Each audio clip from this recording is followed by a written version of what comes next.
Hello everyone! Magandang araw sa inyong lahat. It's Sunday today. Nako, bago po kayo manood nitong ating kwento, sana'y nakapag-church na ang lahat. Kung hindi naman dahil maraming ginagawa o hindi talaga possible, nako, dapat nagdasal muna kayo ha. Unahin muna si Lord bago ang kwento natin. Anyways, maraming salamat po sa inyong pakikinig.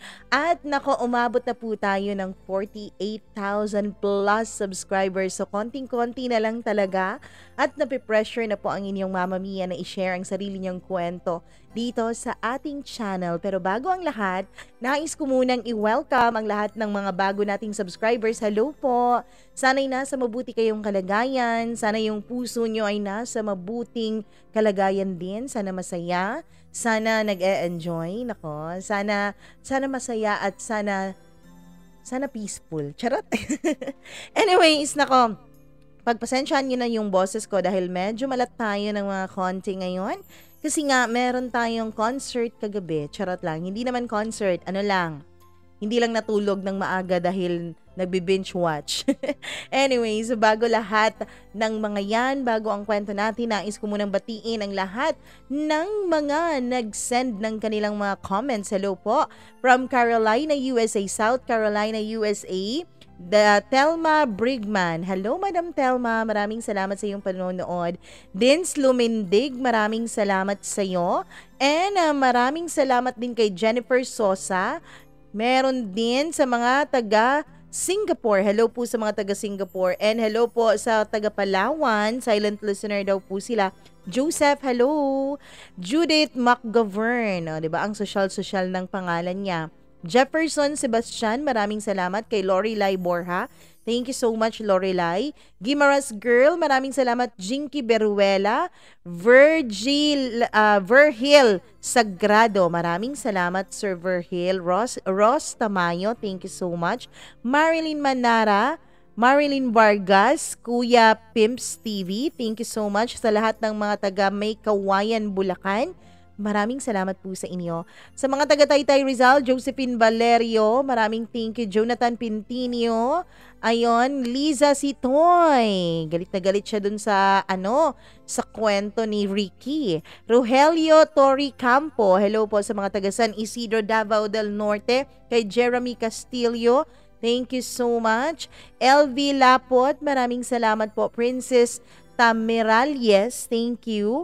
Maraming salamat din kay Sally Buma. Ayan, hello po sa inyo, especially sa mga anak niya raw. And syempre, hello din sa mga OFWs natin na nasa Kuwait, nasa Qatar. Maraming salamat sa inyo. Joseph Omit. Ayan, thank you so much, Sir Joseph. Hello din sa mga anak ni Jenna Corral na sina Jeremy Ella Algin at Thea na nasa San Pablo, Laguna. And hello daw sa mahal niya na nasa Davao ngayon na si Jessie Laceda Corral. Hello po sa inyo. Maraming salamat din kay Jocelyn Dihumo. Thank you so much. Maraming salamat kay Marilyn Aguilar. Angel Laura, thank you so much, Angel. Sa lahat ng mga taga Singapore, taga Hong Kong, thank you so much, taga Kuwait. Jessica Cruta, thank you sa iyo. Emily Lacuesta, maraming salamat sa mga taga UAE na kahit sobrang busy ay nakukuha pa rin mag-comment dito sa atin. Mary Ann Max, thank you so much. Jean Gonzalez, maraming salamat sa iyo, Jean. Merasol, maraming salamat din. Liza Chen, nako, bakit wala daw comment? Hindi kasi na-approve pa. Na busy po. Hello din kay Colasaw. Ayun, iba pala yun si Colasio at si Colasaw. Gail, maraming salamat. May Mascarenas. Ayun, thank you so much. Or May Mascarenas. Baby Jane Atay, Dean Soto, Leonelo Lonzaga. Ayun, Danica Roldan. Salamat. Marialine Balais. Thank you so much. Lani Arellano. Ardabe Bragais, maraming salamat sa iyo.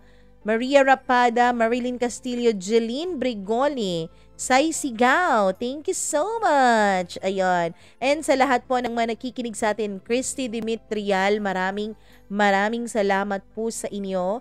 Bon Saplan, thank you so much, Bon. Miss J, maraming salamat, Miss J. Butchok, 5021. Hello, Butchok. Maraming salamat. Bakit wala ka na pong nalabas na bagong kwento sa Spotify? Hindi po ako nakakapag-upload. Sige, simulan natin sa mga susunod na araw. I-upload natin yung mga iba nating kwento. Na-delete ko na yung iba. Konti lang kasi yung yung storage ko. Kaya marami na akong na-delete na mga kwento. Sige, simulan natin sa mga susunod na mga araw. Tignan natin ha, kung ma-upload natin sa Spotify. Pero mauuna talaga yung pag-upload natin dito sa YouTube. Nako? Anyways, maraming salamat po sa lahat ng mga nakinig sa ating kwento, sa lahat ng mga araw-araw na sumusubaybay. Thank you so much. Sa mga hindi pa nakapag-subscribe, please do subscribe. At nako, may tanong po ako sa inyo. Sino po ba dito ang mahal na mahal ng Diyos? Yung bang exempted pagdating sa sakit na dulot ng pag-ibig? Meron ba? Meron bang taong nagmahal nang hindi nasaktan? Kung meron man, please PM me para naman na matanong ko kung anong sikreto mo. Charot lang. Pakinggan natin ang letter galing kay Oscar. Dito lamang sa paborito ninyong programa, ang Dear Mama Mia.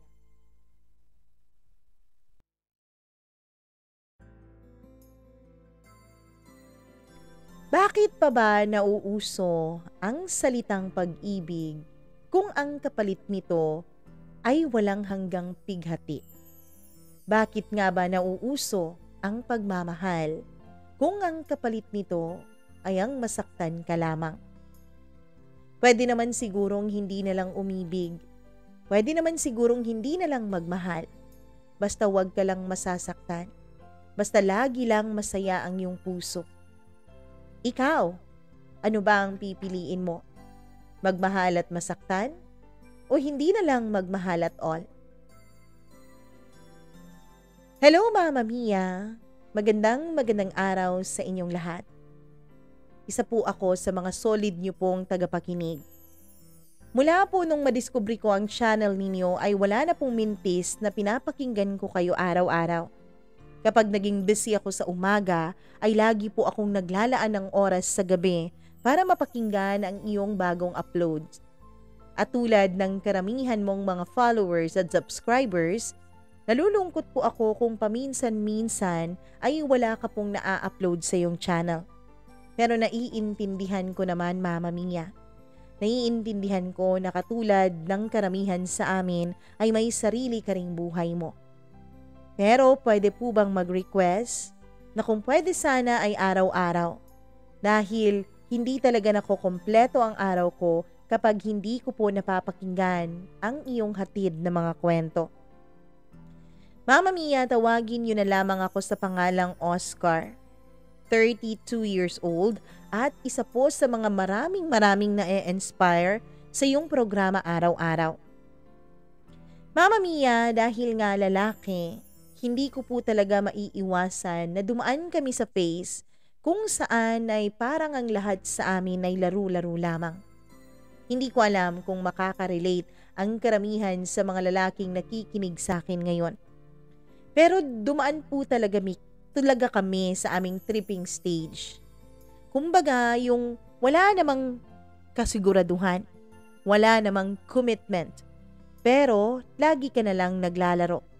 Ang importante sa akin nung mga panahon na yun ay masaya ako. And at some point of my life, Mama Mia, ay dumaan ako sa punto na kung saan ay wala akong naging pakialam sa damdamin ng iba. Ngayon na binabalikan ko ang mga pangyayaring ito, habang isinusulat ko, ay para bang nakokonsensya ako. Nagigilty sa lahat ng mga nagawa ko. Nagigilty sa lahat ng mga nasaktan ko. Mama Mia, bago po ang lahat, nais kong simulan ang aking kwento nung ako ay high school pa lamang. Nung high school pa lamang ako, Mama Mia, ay alam ko na medyo may edge po talaga ako kumpara sa ibang lalaki sa aming school. Aside kasi sa pagiging member ko ng choir at dance troupe ng school namin, ay isa po ako sa mga tinatawag nilang good-looking guys sa campus. O di kaya yung tinatawag nilang boy next door beauty. Hindi naman ako nagmamayabang, Mama Mia. Don't get me wrong po. Kinailangan ko lang pong i-mention yan para maintindihan nyo naman ang kwento ko. Doon kasi nagre-revolve ang kwento ko, Mama Mia. Sa pagiging good-looking ko at sa pagiging talented ko raw po, sabi ng karamihan sa amin. Kaya naman dahil na rin sa impluwensya ng aking mga barkada at dahil na rin siguro sa gwapong-gwapo ako sa sarili ko noon, nung high school, Mama Mia, halos kada buwan ay iba-iba po ang nagiging girlfriends ko. Well, kung tutuusin ay hindi naman natin sila pwedeng tawagin na mga girlfriends. Kasi ang totoo niyan, Mama Mia, ni isa sa kanila ay hindi ko naman talaga niligawan. Ni isa sa kanila ay hindi ko po binigyan ng kahit na ano. Bulaklak, sulat, tsokolate, wala pong ganun, Mama Mia. Basta ang sa akin lang, kapag may trip akong babae ay sinasamahan ko. Kinakausap ko, pinapatawa ko. Hanggang sa yun na, paminsan-minsan hinahawakan ko na ang kamay. At kapag hindi pumalag, Mama Mia, yun na talaga ang sign ko na may gusto rin sa akin ng babaeng yun. Isa nga pala sa mga katangian ko noon, Mama Mia, ay hindi talaga ako lumalapit sa mga babaeng alam kong tagilid. Yun bang mga babaeng alam kong posible akong hindi magustuhan. Yung mga babaeng pakipot, ayoko sa ganon, Mama Mia. Ayoko nang nahihirapan ako. Dahil lang totoo lang, Mama Mia, ayoko po na masira ang reputasyon ko sa mga barkada ko. Oo, yung mga barkada ko kasi ay malaki talagang bilib sa akin pagdating sa diskarte ko sa mga babae. Kaya naman ayoko, Mama Mia, na may mabalitaan silang may bumasted sa akin kahit na wala naman akong nililigawan. Maganda kasi sa pakiramdam yung hinahangaan ka ng mga kapwa mo lalaki. Yun bang lagi nilang tinatanong sa'yo kung anong sikreto mo?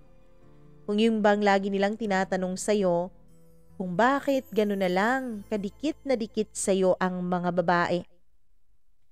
Mama Mia, wala talaga akong nagustuhan na sobra-sobra. Hanggang sa magkaroon ng transferee sa school namin. Itago na lang natin siya sa pangalang Maris. Si Maris, Mama Mia, ay iba po. Iba sa lahat ng mga babaeng nakilala ko. Bukod sa matalino, Mama Mia, ay parang wala po siyang hilig sa mga lalaki. Sabi ko nga sa iyo, si Maris po ay transferee ng school namin nung nag-third year na kami. At hindi parehas ng ibang mga babaeng nakakasama ko at nakakausap ko araw-araw. Si Maris po, Mama Mia, ay wala akong nabalitaan na may crush siya sa school namin. Lagi pong mga babae ang kasama niya. Ang totoo niyan, Mama Mia, meron po siyang agad na naka-close na babae na itago na lang natin sa pangalang Bea. Si Bea po, Mama Mia, alam kong may gusto sa akin. Well, hindi lang naman sa akin. Maraming crush kasi itong si Bea. Marami po siyang nagugustuhan lalo na kapag varsity o member ng dance troupe sa school. Ang sabi ng iba ay ako raw ang pinakagusto ni Bea sa lahat ng mga crushes niya. Pero wala naman akong gusto kay Bea, Mama Mia. Kahit na ang totoo ay maganda naman talaga si Bea. Kaso nga lang, ayoko ng babaeng may maraming lalaking gusto. Kasi pakiramdam ko, nagiging kami lang dahil wala na siyang choice. Gusto ko yung babaeng patay na patay talaga sa akin.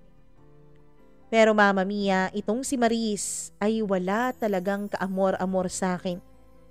Ang totoo niyan ay may kumakalat na chismis sa aming school.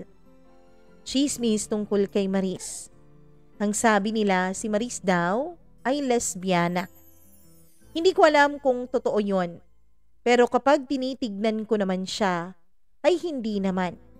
Kahit na medyo suplada siya, kahit na hindi siya namamansin sa karamihan ng mga lalaki sa school at sa classroom namin, kapag tinitigan ko siya sa mga mata ay hindi ko naman nakikita na lesbian siya o tomboy.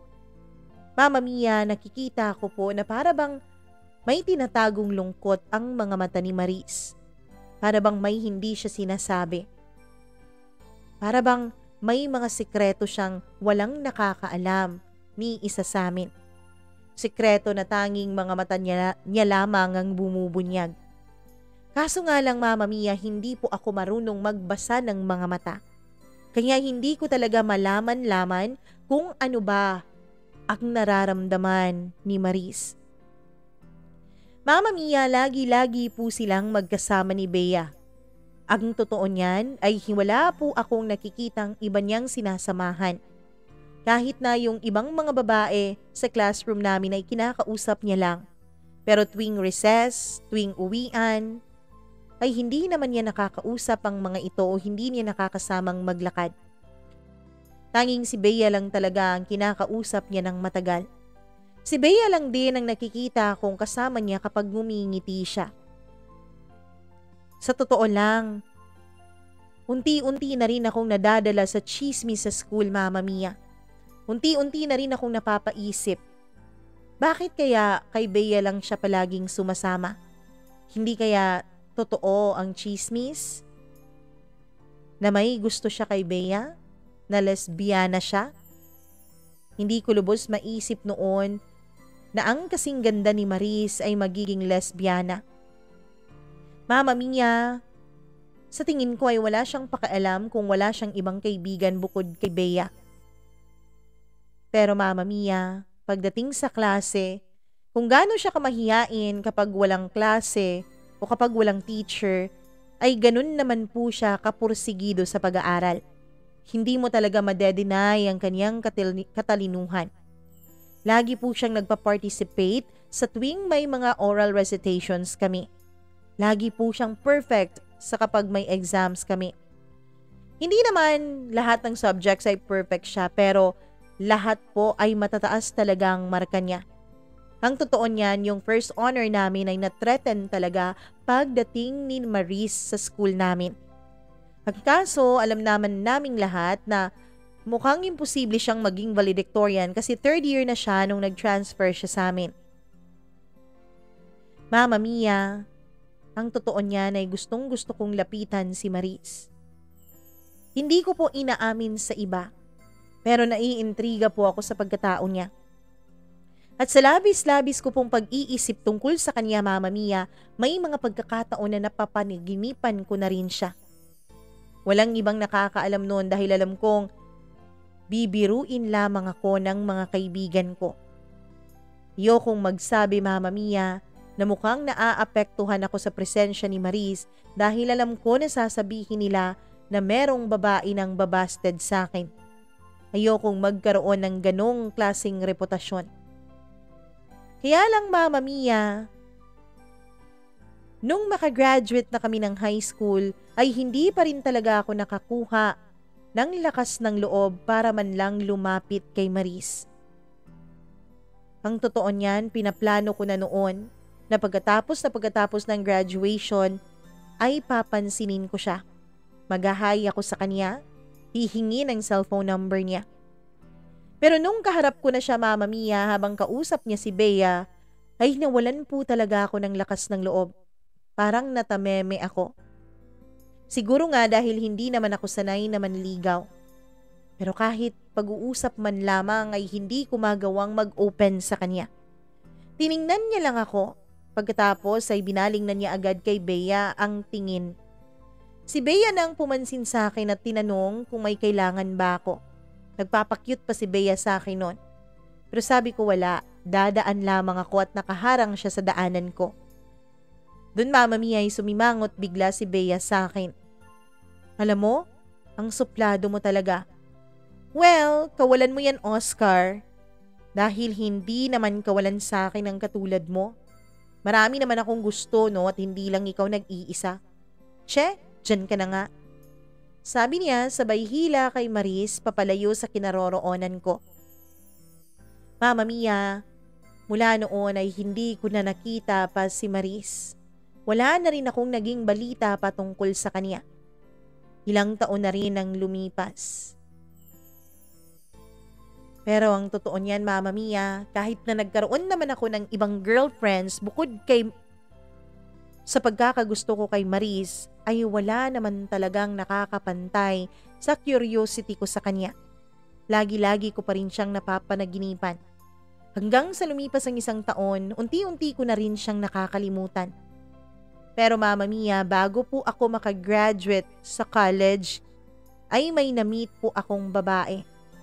Itago natin siya sa pangalang Beatrice. Si Beatrice, Mama Mia, ay freshman student sa school kung saan ako nag-graduate. Unang kita ko pa lamang sa kanya ay na-attract na agad ako dahil sa taglay niyang kagandahan. Maganda talaga si Beatrice, Mama Mia. Sexy pa at palangiti. Pero Mama Mia, kahit na ganun siya kaganda ay may reputasyon na agad siya sa school na iba't ibang lalaki ang kanyang sinasamahan. Ang sabi ng iba ay mga kaibigan niya lang daw yun. Pero nakikita ko po siya nakakaibang sweetness sa mga lalaking yun. Hindi ko talaga lubos maisip kung bakit ang kasing gandang babae niya ay kailangan pang pumatol sa iba't ibang lalaki. Pwede naman po na maging mabait siya at mahinhin. Kahit na ganun siya ay marami pa ring lalaking magkakandara pa sa kanya dahil sa ganda niyang taglay. Hanggang sa isang araw, Mama Mia. Isang araw, pagkatapos kong graduate ay agad akong nagpunta sa school namin para kumuha ng mga certificates para sa pag-a-apply ko ng trabaho. Hindi ko lubos maisip na nasa registrar namin nagsu-student assistant itong si Beatrice. Pagdating ko doon ay siya ang nag-asikaso sa akin. Oscar, right? Tanong niya. Oo. Paano mo pala nalaman ang pangalan ko? Hindi ko pa nga binibigay sa iyo yung ID ko eh. Well, you have a quiet reputation dito sa school. Ngumiti pa ako dahil Inglesera pala siya. O, anong iningiti-ngiti mo dyan? Alam mo na kung anong reputasyon mo dito sa school? Tanong niya sa akin. Hindi, ngumiti lang ako kasi Inglesera ka pala. Ngumiti na rin siya at ang sabi niya ay hindi. Akala niya raw ay Inglesero din ako. Nagtawanan na lang kami habang inaasikaso niya yung mga certificates na kailangan ko. Mamaya mo pa ito makukuha. Wala pa kasi ang registrar eh. Kumain pa. Siya yata ang pipirma nito, hindi ako pwede. Pero wag kang mag-alala, ipe-prepare ko na lahat. Para mamaya, pepirmahan na lang niya pagkatapos ay pwede mo nang kunin. Bumalik ka na lang mga 2:30 PM para siguradong andito na siya. Alam mo naman yun, masyadong stricta. Paminsan-minsan nag-overbreak pa. Sabi niya na sabay pinagtawanan ng registrar personnel. Totoo naman ang sinabi niya, Mama Mia. Ewan ko ba? Ewan ko kung makaka-relate ang lahat. Pero karamihan kasi sa mga registrar personnel ay napaka-stricta. Para bang hindi marunong ngumiti. At kapag tinatanong mo, sasabihin mamaya na dahil may gagawin pa. Ngumiti na lang ako sa kanya pagkatapos ay umalis. Pagdating ng 2:30, Mama Mia, ay nasa harap na ako ng registrar office. Pero wala doon ang registrar personnel. Naisip ko na baka umalis ito. Aalis na lang sana ako pero bigla akong tinawag ni Beatrice. Huy, Oscar! Eto na yung mga hinahanap mo. Pinapirmahan ko na kanina. Nasaan nga pala yung registrar personnel? Tanong ko. Umalis, nag-early out eh. Kaya maswerte ka dahil maaga ka kanina. Na-prepare ko na yung mga papers mo kaya pinirmahan na lang niya bago siya umalis. Ah, ganun ma. Sige, salamat ah. Palis na sana ako nung bigla niya akong tinawag. Oscar, pwede bang humingi ng number mo? Tanong niya. Dun, Mama Mia, hindi ko alam kung tumaas ba talaga ang kilay ko pero yun ang pakiramdam ko. Iba talagang klaseng babae itong si Beatrice. Kailangan niya na siya ang hihingi ng number mo. Mama Mia, binigay ko naman. Sino ba naman ako para humindi sa grasya, hindi ba?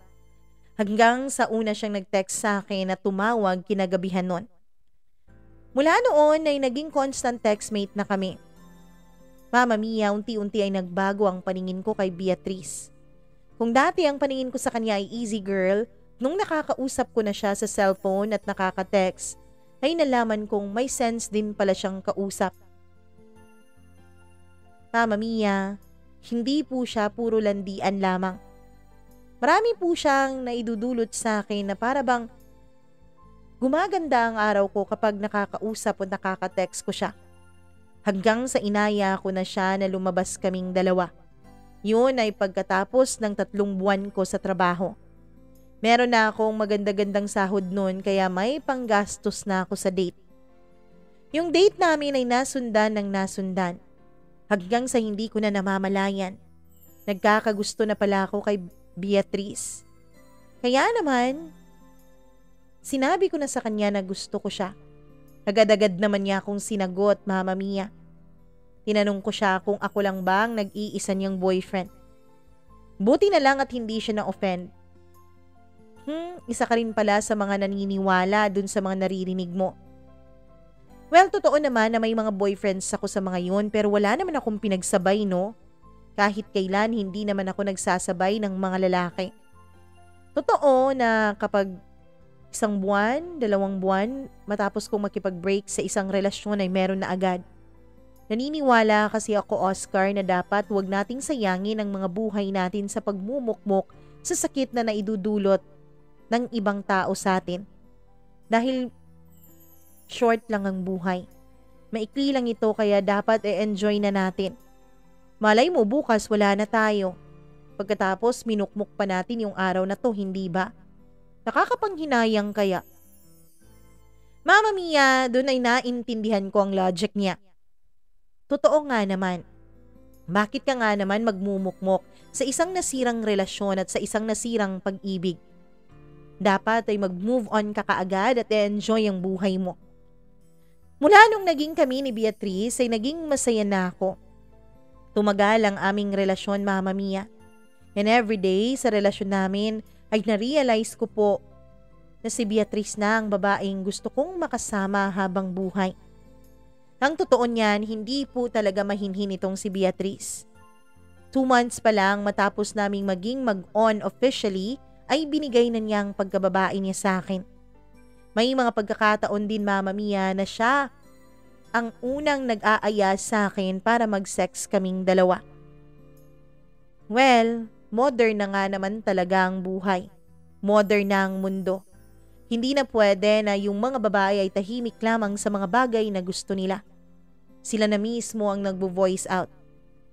Yung ibang mga lalaki ay nade-discourage at nade-turn off sa mga ito. Pero ako, Mama Mia, hindi po.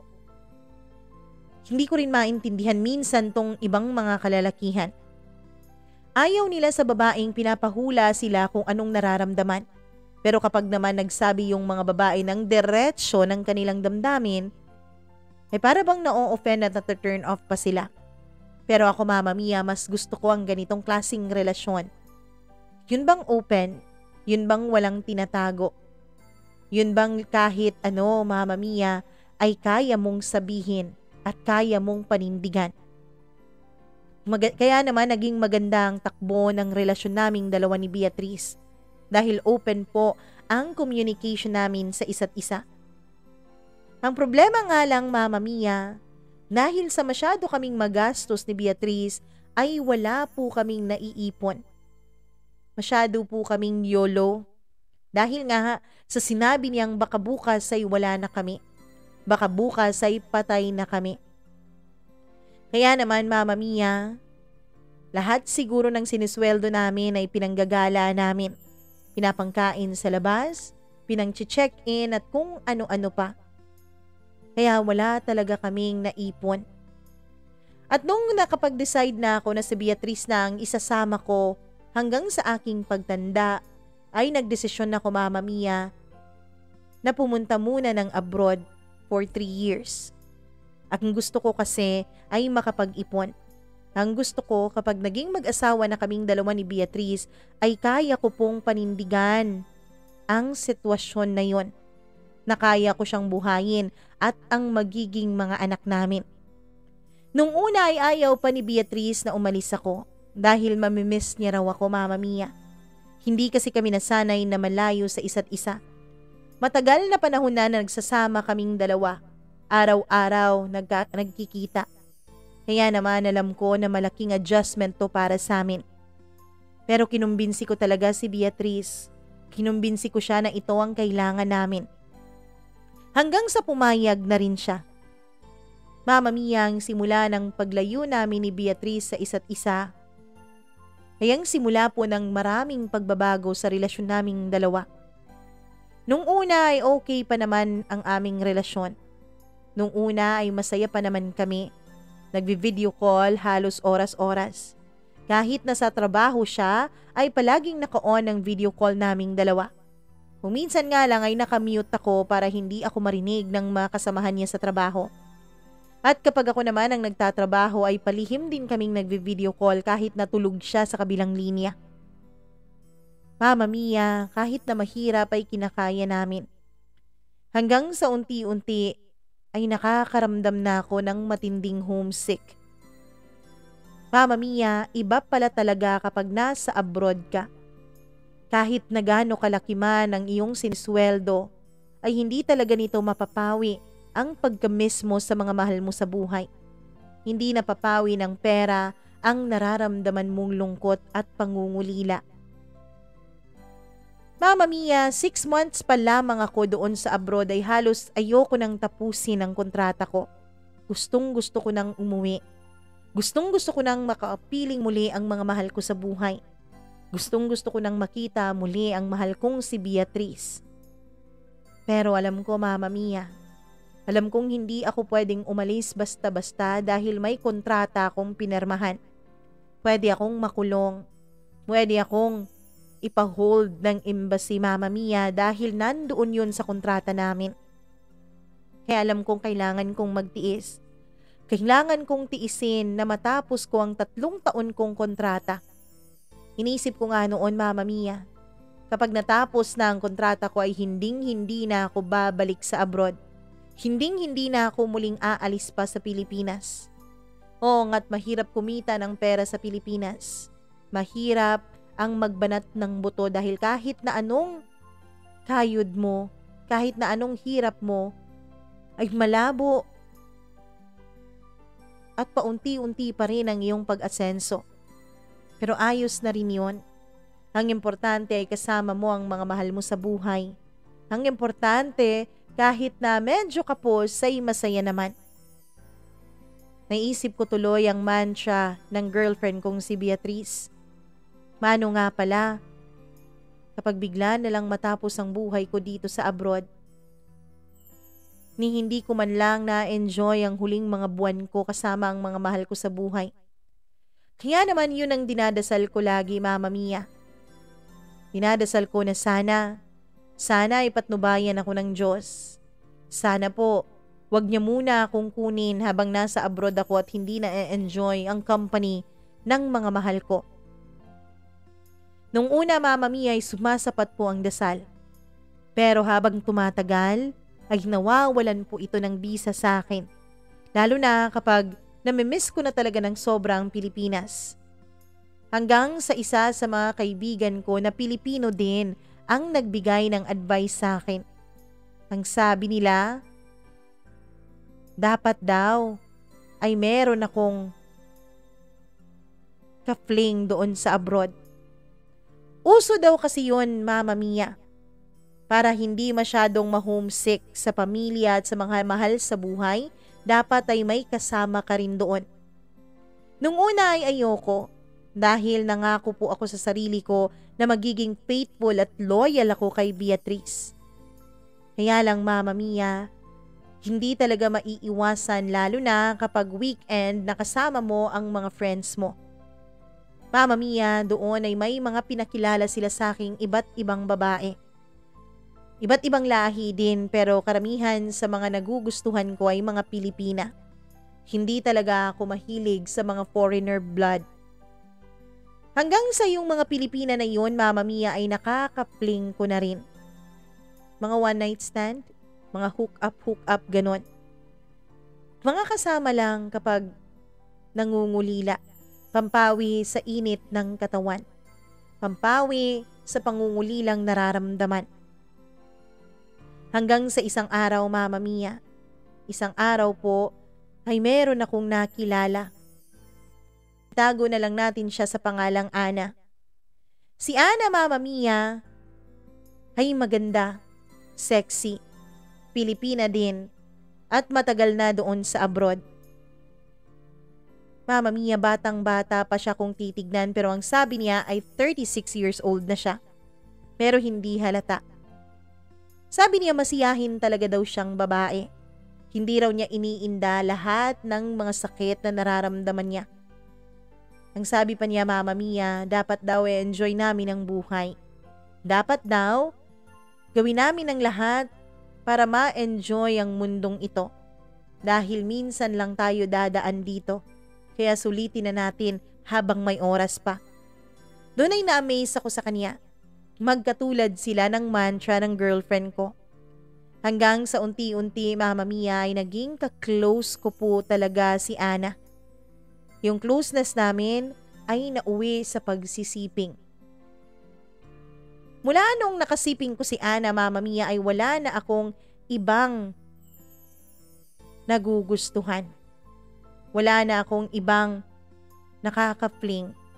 Si Ana na lang talaga, Mama Mia. Doon ko naisip na iba ang dating sa akin ni Ana. Oscar? Bakit wala ka nang dinidate na ibang babae? Tanong niya sa akin. Pagkatapos naming magsiping isang gabi. Bakit? Gusto mo ba na meron kang kasalo sa akin? Tanong ko ngang umingiti sa kanya. Well, hindi naman sa ganun, pero may reputasyon ka dito eh. At sabi nila matinik ka raw sa mga babae, lalo na sa mga kabayan natin. Sabi niya.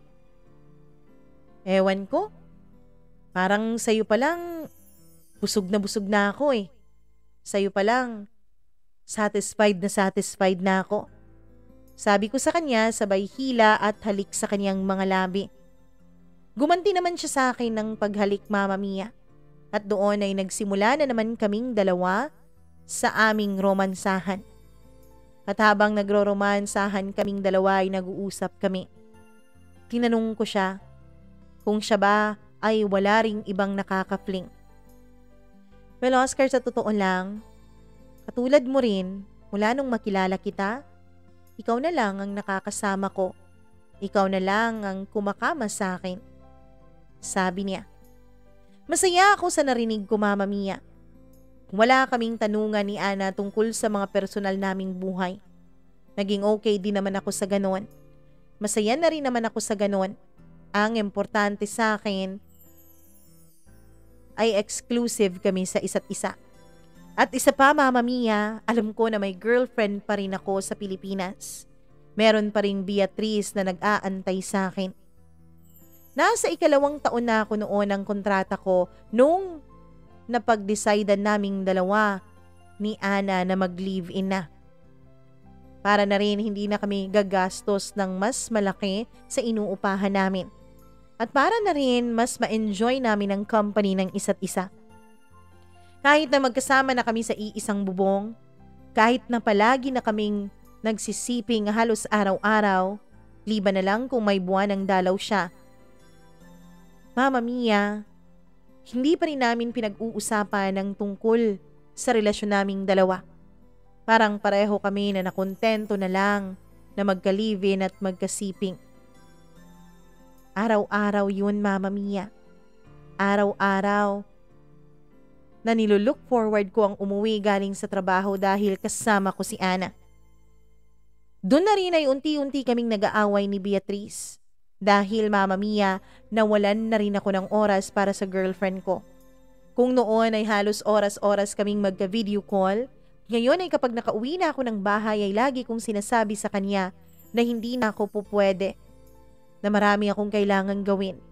Nagsinungaling pa ako kay Beatrice, Mama Mia, at ang sabi ko ay kumuha ako ng pangalawang trabaho para lang wag siyang mangulit sa akin. Mama Mia, Hanggang sa isang gabi ay tawag ng tawag sa akin si Beatrice. Ring ng ring ang cellphone ko. Hanggang sa nakita yun ni Ana. Sagutin mo na, mukhang importante. Ayoko sanang sagutin pero pinilit ako ni Ana. Sige, lalabas muna ako ng kwarto ha, para masagot mo yan. Mukhang ayaw mo na marinig ko ang pinag-uusapan ninyong dalawa kaya ayaw mong sagutin. Bibigyan na lang kita ng privacy. Kasunod noon ay lumabas siya ng kwarto. Sinagot ko naman si Beatrice, Mama Mia. Nagalit pa ako dahil tumawag siya. Ano ba, sabi ko naman sa'yo busy ako di ba? Sabi ko. Busy? Mukhang hindi naman opisina yung nasa background mo Mukhang kwarto nga. Ano ba talaga, Oscar? Ano bang nangyayari sa'yo? Bakit ka ba ganyan? Bakit bigla-bigla ka na lang nagbago? Tanong niya. Pwede ba, Beatrice? Huwag ngayon dahil pagod ako. Pwede ba bukas na tayo mag-usap? Tatawagan kita. Sige, bye. Sabi ko, kasabay noon ay tinurn off ko na ang cellphone ko. Naka-airplane mode na yon para hindi na niya ako matawagan. Mama Mia, paglabas ko ay nandun sa sala si Ana at nanonood ng TV. Nilapitan ko siya at tinabihan sa kaniyang pag-upo. Pasensya ka na ha. Huwag kang humingi ng pasensya sa akin, Oscar. Alam ko naman kung sino yung tumawag Ano? Ano lang yun? Sa Pilipinas yun. Oo, pero alam kong girlfriend mo yun. Magde-deny pa sana ako, Mama Mia. Pero tinignan niya na ako at tinitigan sa aking mga mata kaya hindi ko na nagawa. Ana, wag mo sanang isipin na niloloko kita ha. Mahal na mahal kita pero ang kaso, may girlfriend na ako sa Pilipinas. Kaya lang dahil sa'yo, handa akong hiwalayan siya. Handa akong tapusin ang lahat sa aming dalawa. Mahal na mahal kita. Handa akong bumuo ng future kasama ka. Kaya nga siguro ako pinarating dito sa abroad para makita at makilala ka. Para malaman ko ang tunay kong nararamdaman. Mama Mia, pagkatapos kong sabihin yon, ay tumulo ang 2 patak ng luha sa kaniyang mga mata. Pinahid ko yon at tinanong ko kung bakit siya umiiyak. Oscar, pasensya ka na ha. Alam kong mahal mo ko. Oo, may nararamdaman din naman ako sa'yo pero Oscar, hindi kaya na yung pagmamahal na nararamdaman mo, para talaga yan sa girlfriend mo? Na ibaling mo lang sa akin dahil hindi mo na siya nakikita? Hindi, Ana, hindi. Ngayon lang ako nakaramdam ng ganito. Ngayon lang ako naging masaya ng ganito. Matagal na kaming magkasama ni Beatrice sa Pilipinas. May mga nangyayari din sa aming dalawa.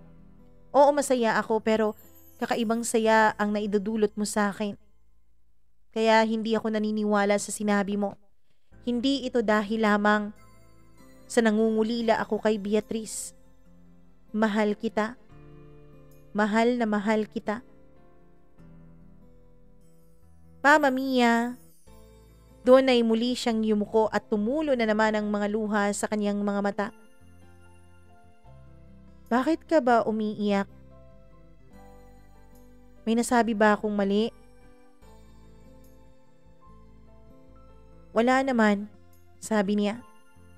Pero ako ang mali, Oscar. Ako ang mali para sa'yo. Hindi ako nararapat para sa'yo. At sorry kung napaasa kita. Sorry kung nilagay kita sa ganitong klaseng sitwasyon. Pero Oscar, may asawa na ako.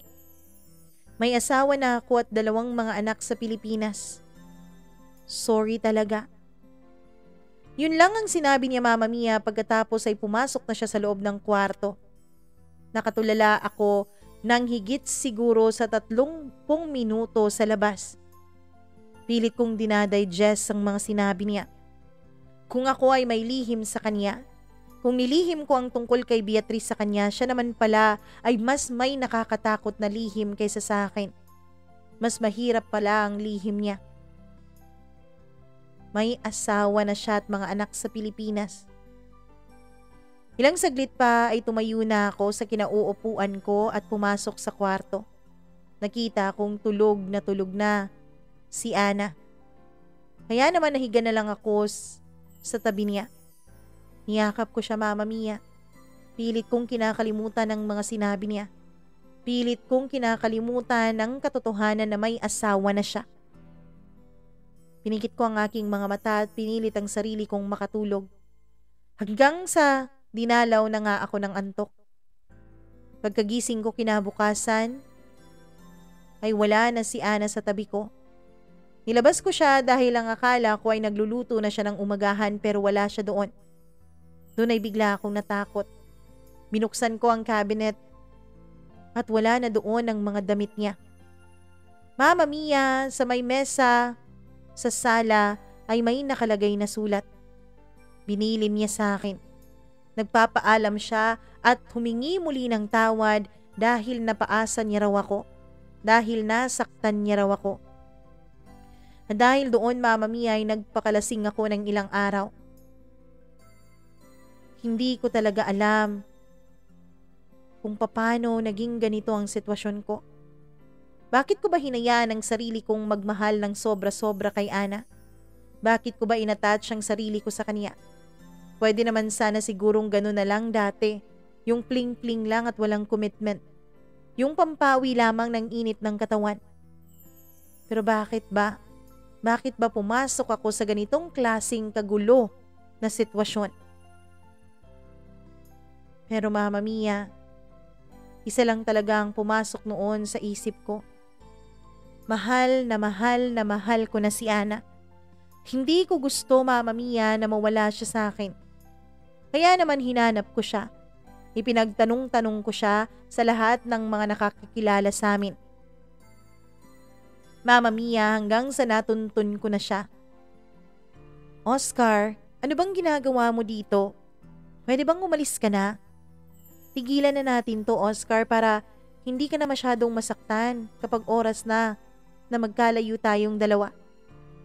Please, tigilan mo na to. Sabi niya. Hindi natin to titigilan. Huwag kang mag-alala, hindi na ako aasa. Huwag kang mag-alala, itatanim ko na sa puso't isip ko na may asawa ka. Na ang nangyayari sa atin dito ay hanggang dito lang talaga. Hanggang ganito lang. Hanggang pubo-pubo lang. Sabi ko sa kanya. Talaga? Hindi ka na aasa na magiging tayo? Hindi mo na ako pipilitin na magkaroon tayo ng relasyon? Hindi na. Tsaka tama ka eh. Baka pangungulila ko lang to kay Beatrice. Kaya please, wag mo naman akong pahirapan oh. Alam mo naman na may pangangailangan tong katawan ko. At dito, ikaw lang ang nakakapag-satisfy. Humiti siya sa akin, Mama Mia, pagkatapos ay pinapasok ako sa loob ng inuupahan niya. Doon ay pinagsaluhan namin ang bawal naming pagniniig. Kahit na sinabi ko yun lahat kay Ana, hindi ko alam kung mapapanindigan ko yun. Dahil ang totoo, Mama Mia, ang totoo niyan ay mahal na mahal ko talaga siya. Ang totoo niyan ay ginawa ko lang yun para makasama ko pa siya kahit saglit na lamang. Kahit na ilang buwan na lamang. Sabi ko noon sa sarili ko, susulitin ko na lang ang mga panahon na magkasama kaming dalawa. Susulitin ko na lang ang oras na nakakasiping ko pa siya. Kaya kahit na masakit, Mama Mia, ang nalaman kong katotohanan, kahit na masakit para sa akin yon, alam ko na hanggang doon na lamang ang lahat. Kaya naman nung matapos na nga ang kontrata ko dun sa abroad, ay umuwi na ako ng Pilipinas. Mama Mia, kahit hindi aminin sa akin ni Ana, alam ko at kitang-kita ko na nasaktan siya nung pag-alis ko. Inihatid pa talaga niya ako sa airport. Naghalikan pa kami ng matagal, wala kaming naging pakialam kahit na marami ang nakakakita at pinagtitinginan na kami ng iba. Mama Mia, kahit hindi sabihin sa akin ni Ana, alam ko at ramdam na ramdam ko ang pagmamahal niya sa akin. Naramdaman ko na mahal niya rin ako tulad ng pagmamahal ko sa kanya. Mama Mia, mahal ko rin naman talaga si Ana. Pero alam kong hindi namin kakampi ang kapalaran. Hindi namin kakampi ang Diyos at hindi namin kakampi ang tadhana. Dahil nga pinagtagpo naman kami sa maling pagkakataon at sa maling panahon. Hindi na po pwede ang love story naming dalawa. Hindi na po pwede dahil may mga masasaktan na. Hindi na po pwede dahil nakatali na siya sa iba. Ako rin naman ay nakatali na rin. Pero kahit na anong oras ay pwede ko namang hiwalayan si Beatrice. Kaya lang Mama Mia, si Ana, nung tinanong ko siya kung kaya niya bang iwan ang pamilya niya, ang sabi niya ay hindi. Ang sabi niya ay paninindigan niya ang kasal nilang dalawa. Kaya alam kong wala na rin naman akong magagawa pa. Pagdating ko sa Pilipinas, Mama Mia, ay inasikaso na agad namin ni Beatrice ang aming kasal. Mama Mia, sinabi ko noon sa sarili ko, si Beatrice ang nararapat para sa akin. Si Beatrice ang itinadhana sa akin. Kaya naman, tutuparin ko lahat ng pinangako ko sa kanya. Tutuparin ko ang pinangako kong kasal sa kanya.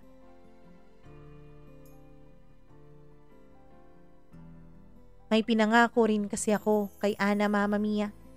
Pinangako ko sa kanya na babalikan ko ang dati kong buhay, na magiging masaya ulit ako, na magiging masaya kaming dalawa ni Beatrice, at magiging masaya rin siya kasama ang mga anak at ang asawa niya. Ang pangakong kahit na hindi kaming dalawang magkatuluyan, dapat ay maging masaya rin kami sa isa't isa. Maging masaya na rin kami dahil kahit na sa maikling panahon ay binigyan kami ng kapalaran at tadhana ng pagkakataon na maiparamdam sa isa't isa ang aming mga nararamdaman. Napagsaluhan naming dalawa ang maikling panahon na pinagsamahan namin. Kaya naman Mama Mia, nag-decide na ako noon. Sabi nga nila, ang happiness naman ay choice. Kaya naman pinili kong maging masaya. At least, wala akong naging regret sa naging ugnayan naming dalawa ni Ana. Ang kaso nga lang Mama Mia, kahit na totoong pinili kong maging masaya kasama si Beatrice, ay naiwan naman ang puso ko kay Ana. Mama Mia, trinay ko po siyang hanapin sa Facebook, sa Instagram at sa Twitter pero wala po siya. Mukhang blinak na niya ako. Pero nung gumawa ako ng ibang accounts Mama Mia para hanapin siya ay hindi ko rin siya makita-kita. Mukhang pati ang mga social media accounts niya ay sinakripisyo niya para sa akin. Para wag na akong maghabol. Para maging masaya na ako ng tuluyan nang wala siya. Dahil ang sabi nga niya noon Mama Mia, pagkalapag ng eroplano sa Pilipinas ay kakalimutan na naming dalawa ang lahat ng tungkol sa amin. Na dapat wala nang ni anumang connection na mamamagitan sa aming dalawa pagdating ko sa Pilipinas. Mama Mia, hindi rin po talaga nag-share sa akin itong si Ana tungkol sa pamilya niya. Liban na lamang sa kaalaman ko na may asawa siya at dalawang mga anak. Hindi ko rin alam kung nasa ang parte siya ng Pilipinas.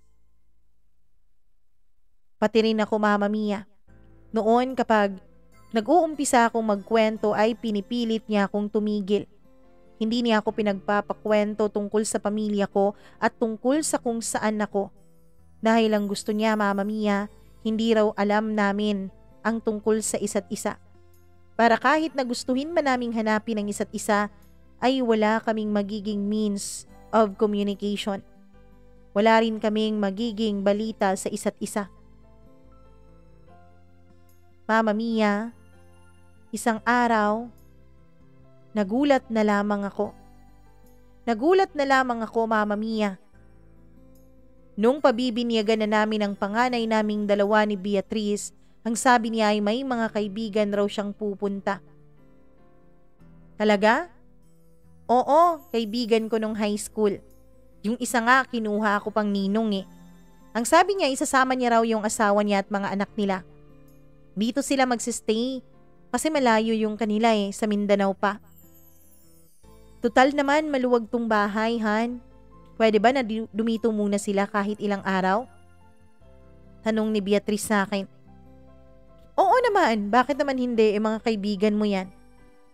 Actually, first time ko pa rin makikita yung asawa niya. Matagal na kasi kaming magkaibigan, parang kuya ko to siya.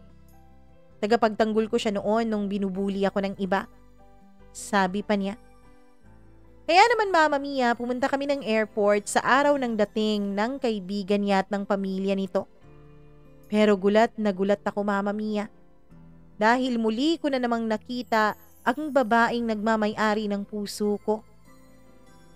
Oo, si Ana.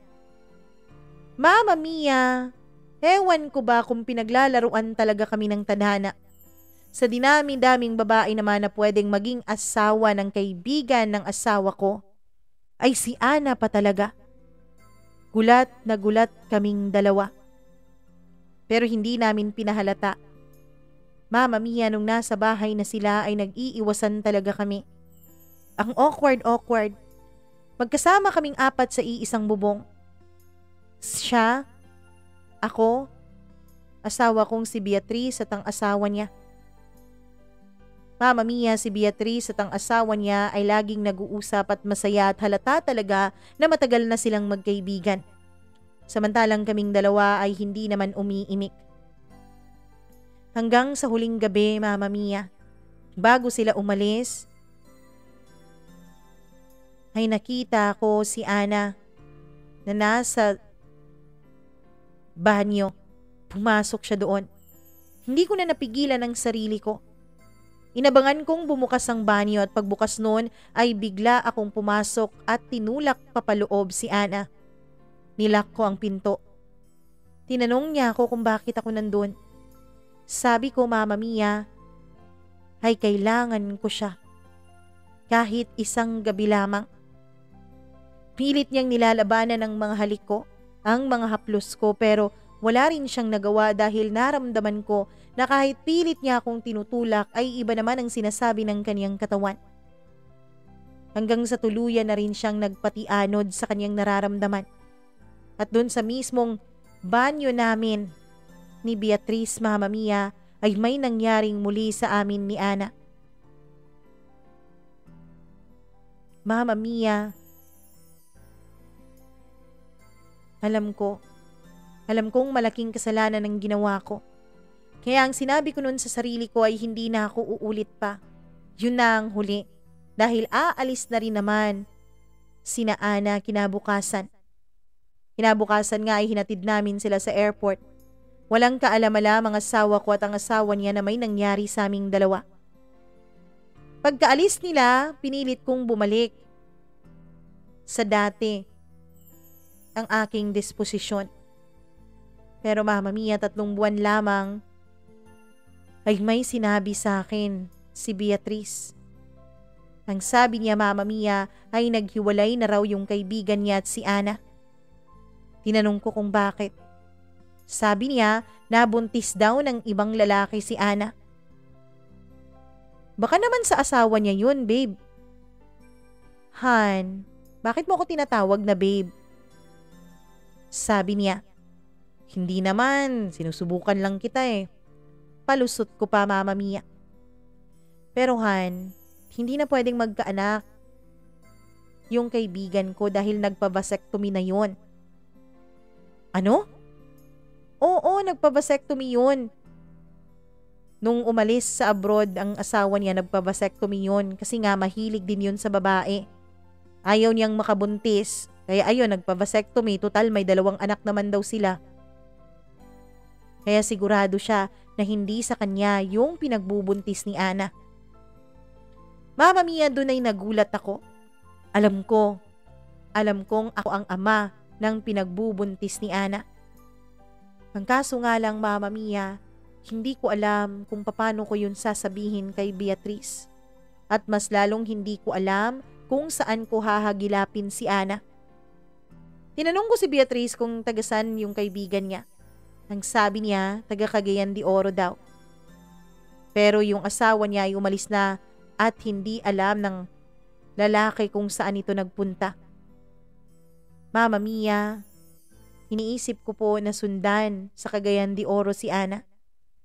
Pero tama po ba ang gagawin ko? Tama po bang this time ay piliin ko ang babaeng mahal ko? Kahit na may asawa na ako. Kahit na may asawa pa rin siya. Please Mama Mia, tulungan niyo po ako na solusyonan itong problema ko. Gabi-gabi na po akong hindi pinapatulog. Hindi na po ako masaya sa pagsasama namin ni Beatrice. Oo, mabuti siyang asawa. Pero iba po talaga Mama Mia kapag si Ana ang kasama ko. Please po tulungan niyo po ako. Nagmamakaawa, Oscar.